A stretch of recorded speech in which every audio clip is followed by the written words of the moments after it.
எல்லாரும் எப்படி இருக்கிறீங்க? கல்வாரி அழைக்குது, கேட்கலையா?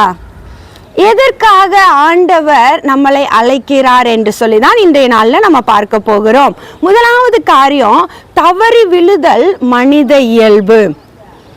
தவறி விழுந்துட்டியா, நீ அப்படியே கடை அப்படிங்கிறது மனித இயல்பு. ஆனால் ஆண்டவர் சொல்றாரு, நான் கரம் நீட்டி நம்மை தூக்கி எடுக்கிற ஆண்டவர் என்று சொல்லி நம்ம பார்க்கிறோம். மனிதர்கள் சொல்லுவார்கள், விழுந்துட்டியா அப்படியே கடை, உனக்கு ஒன்றும் தெரியாது, நீ ஒன்றும் செய்ய முடியாது அப்படி சொல்லிட்டு நெகட்டிவ் திங்ஸை தான் நிறைய நம்மளுக்கு சொல்லுவாங்க. நான் ஆண்டவர் சொல்றாரு, நீ விழுந்து கிடக்கிற மகளே, நீ விழுந்து கிடக்காத, என் கரத்தை பிடிச்சி நீ மேலே எழுந்து வா அப்படிங்கிற அழைக்கிற ஒரு அன்பின் குரல் தாங்க ஏசப்பா நம்மளுக்கு. ரெண்டாவது பார்க்கிறோம், மனித குல மீட்புக்கு ஒரே வழி இயேசு சிலுவைக்கு செல்லுதல்.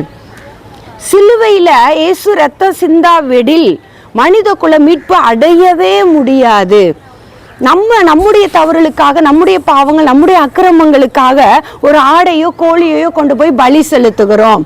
அது சரியாகி விட்டது என்று சொல்லி யோசிக்கிறோம். அப்படி அல்ல, ஆண்டவர் மனிதனாக வந்து தன்னையே பலியாக செலுத்தி கல்வாரியில நம்மளை பார்த்து அழைக்கிறாரு. உன்னுடைய பாவத்தை இந்த ஆடு கோழியெல்லாம் பலி செலுத்தி நிவர்த்தி செய்ய முடியாது. ஒரு மனிதனுக்காக ஒரு மனிதனுடைய ரத்தம் சிந்தப்பட வேண்டும். ரத்தம் சிந்துதல் இல்லாமல் பாவ மன்னிப்பு கிடையாது.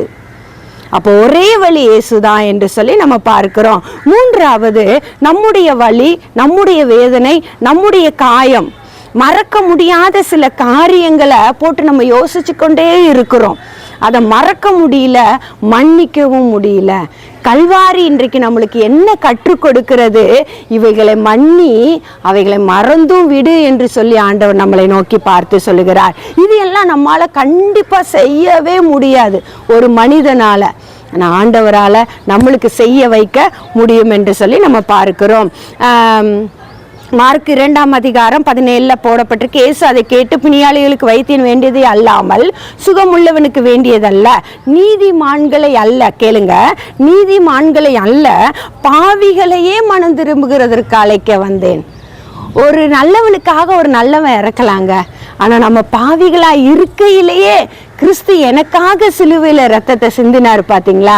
இதை விட வேற பெரிய அன்பு இந்த உலகத்தில் வேற என்னங்க இருக்க முடியும்? கல்வாரி இன்றைக்கு உங்களை பார்த்து கூப்பிடுது, வர்றீங்களா? ஏசப்பா உங்களை ஏற்றுக்கொள்ளுவாங்க. God bless you. தேங்க்யூ.